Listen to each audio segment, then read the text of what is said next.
Alrighty, hello and welcome to another video by the Laser Sports Academy. In today's video we're going to be having a quick look at the 3 most common beginner mistakes. So without further ado, let's get right to it.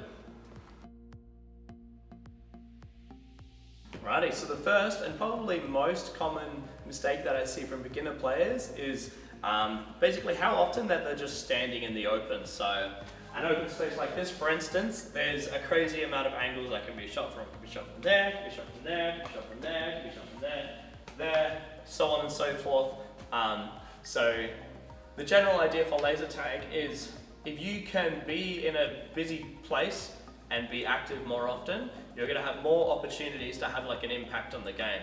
The more opportunities you have an impact on the game, the more games you're probably going to win. So I guess mistake number 1, being in the open too often. So quick and easy way to fix that is basically anytime you're doing anything, just be like, try and limit how many angles that you're available to be shot from. So for instance, for now, I'm able to be shot from like 10 plus angles right now. Let's say for instance that my goal was that I just wanted to field a point towards that way. Rather than standing here like this, I might elect to use a panel like this. Now, I've basically halved the amount of angles that I could have been shot from. So just doing simple things like that, taking one step to my right, and going to a panel has instantly increased my chance of having a big impact on the game. So doing stuff like that, that panel, use this panel, if for instance I was field pointing towards this way instead of standing in the open this way, I might elect to use this panel here, right?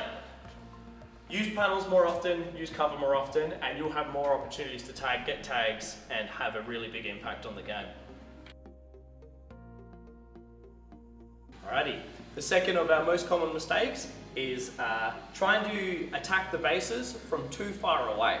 So in a lot of the formats that we play competitively, we have a rule called base evacuation, where this is the entrance to a base right here, but marked on the floor, you probably can't see it from there, but marked on the floor is what we call a baseline.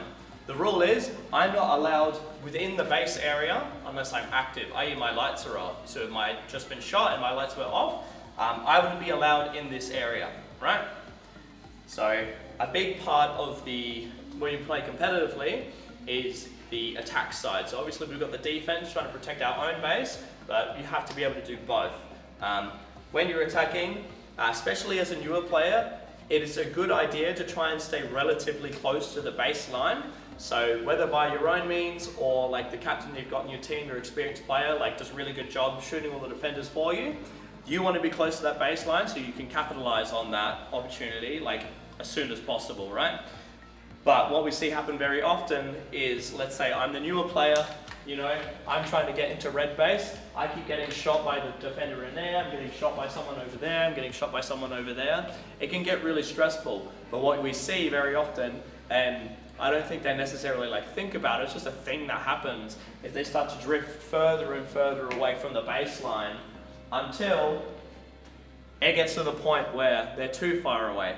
Now the player that you're attacking with has tagged all of the defenders out for you. It's time for you to get in the base, but you've gone a little too far away, so that by the time you realize what's happened, you get into the base, you start putting those shots on the base, all those defenders that got tagged are now activating, and they're in, and they're coming with a vengeance. So as hard as it can be sometimes, especially when you're getting shot from all sorts of angles, try and follow the tip we gave for the first most common mistake.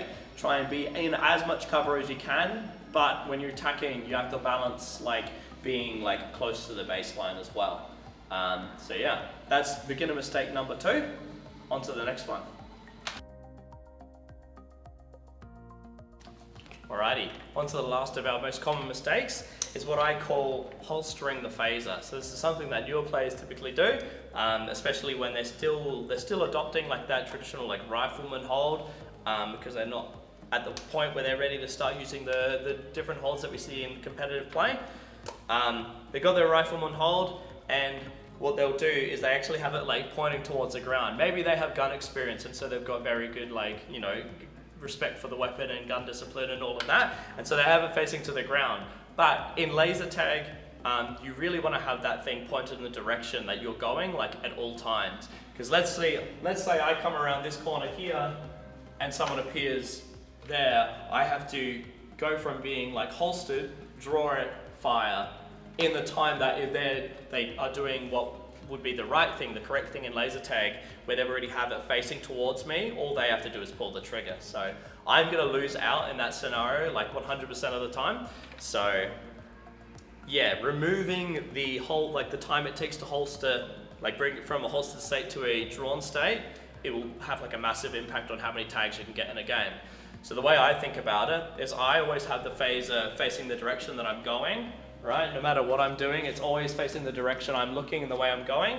And then by virtue of doing that, when you come across people, your phaser's already facing the right direction. All you have to do is pull the trigger and maybe make a very small adjustment with your accuracy. The other thing is, once you start getting a little bit more experience, you can actually start facing the phaser rather than in the direction you're going, but in the exact direction that you know people typically are.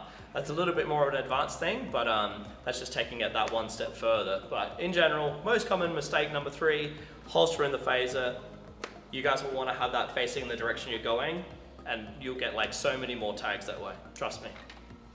Alrighty, so that concludes our 3 most common beginner mistakes video for today. If you like the video, give it a like. If you want to see more of this sort of stuff, subscribe to the channel, follow us on Instagram and the Facebook group, so you can stay up to date with the new videos and anything we're doing. If you want to see more stuff like this, or like you have some suggestions, feel free to like drop it down in the comments or send us an email via like the email that's in the description, lasersportsacademy@gmail.com. I should probably know that by now. Or you can like send us a message on the Facebook through the Facebook page or the Instagram. We'd love to hear it. We're here to provide a service for you guys. So if you guys have something that you really want to see, let us know and we'll do our best to make it happen. So till next time, see ya.